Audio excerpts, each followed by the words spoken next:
Jeff Larson with Adventure Boot Camp. I'm going to demonstrate how to use the jump stretch band to perform a stretching routine that will help keep you injury free and improve performance.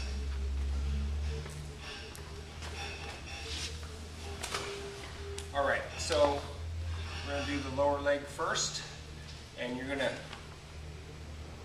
put the band in, wrap it around a second time, making sure it's right at the ball of the foot, right here at the ball of the foot. Make sure it's tight so it doesn't slip off your foot. And I'm going to take this other leg and set my calf right on it. Now I'm going to grab about 6 inches from my foot, pull my toes towards me, have a nice tall posture, and there's the first stretch. Notice my ankles dorsiflexed. You got a good stretch here. You can make it dynamic, and what I mean by dynamic is we're just going to add some movement. So I'm going to push, and then let it come back, push, and let it come back, or you can just hold a static position. What's really important here is that you have good posture, so you're going to really elongate the spine to get tall. And I'm already feeling a stretch. If I want to increase it, all I need to do is lean forward slightly, and I really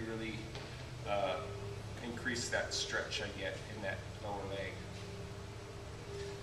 Okay, so that's the first position of the lower leg or lower limb stretch.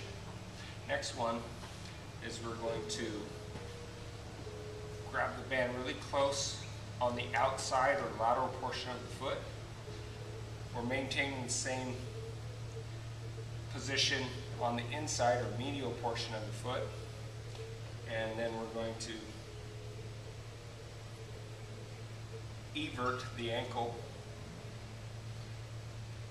Okay, so see the difference? There's neutral and evert, so our foot's going to turn out. We're still dorsiflexed, and what we're hoping is that we're going to stretch more of the medial or the inner part of the calf. Again, nice tall posture, lean forward, and then you can also do it dynamically.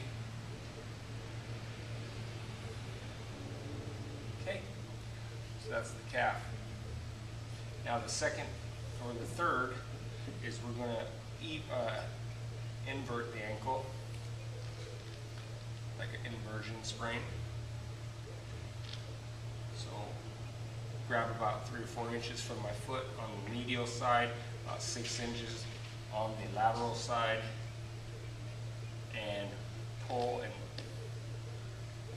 hopefully we're going to get this dorsiflexion, stretch the peroneal muscles, lateral calf.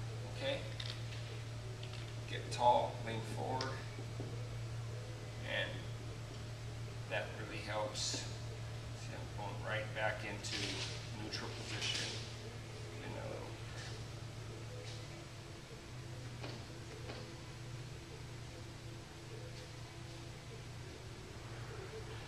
Okay, so that's the calf. Right from the calf, we're going to go to the lower or the upper leg or the hamstring and the hip. Okay. Remember, on the calf or any of these, position of the spine is very important. But now we're going to slip that band down so it's in the arch. You definitely don't want it slipping off at this point. And then the second thing is I'm going to make sure that my foot, my opposite foot, can be positioned on something so that we can stabilize the pelvis. We don't want the hips to roll. Okay. And from here, just like we did in the calf, I'm going to grab that with my thumbs in. I'm going to grab about 6 inches down. I'm going to stretch the band and pull till my elbows touch the ground out to the sides, and try to keep the knee straight. And we definitely want that ankle dorsiflex as much as possible. And there's that stretch. Okay, now you're going to feel the stretch right in the middle. You may feel it in the back of the knee a little bit too. It's fine, just ease up. Get less bend if you need less tension or less stretch. Notice my toes pointing up. This toe is pointing up. This knee straight, hips flat on the ground. And we get that stretch. Okay? All right. So step number 2, just like the calf, we're going to stretch medial and the lateral part of our hamstring and hip. Okay, so now we're going to bias. I'm going to grab a little higher on this side and pull my leg across my midline, still looking for this dorsiflexion. And now I'm feeling the stretch down the back side. Again, still want the hip pretty level. Okay, and third one is biasing the inner thigh, lateral or medial hamstring. I'm grabbing up close, loosening up this side so it goes outside of the shoulder, and we still want that dorsiflexion. So use this leg to pull it up and out. Stretch out that knee. You can just hold, you can pulse the heel. So I'm really trying to think about driving this heel up as I do it. I'm straightening my knee. This foot's still aligned. My head's relaxed. So those are the 3 positions for the hamstring. Now we're going to get a little piriformis rotators of the hip, external rotators of the hip. There. So all I do is grab both bands. Be careful with your knee, and I'm going to just pull this, bend the knee, bring this hip foot across the body so we start stretching that hip a little bit. Okay? So that's piriformis or external rotators of the hip. All right, excellent. Now I'm going to show you how to stretch the quad here. And what you should do is get a nice towel rolled up so that you can place your knee on the ground.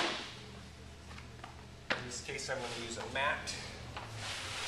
Still got the band position like I had. This knee's going to go down. Make sure this knee's up.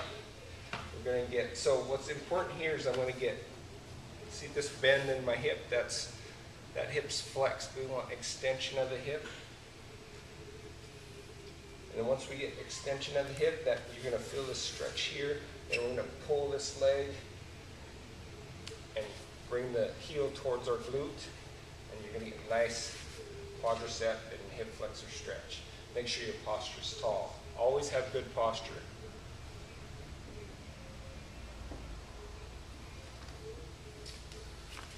Okay, that's the hip, that's the stretches with the jump stretch band for the lower extremity. I'm going to do the upper extremity next.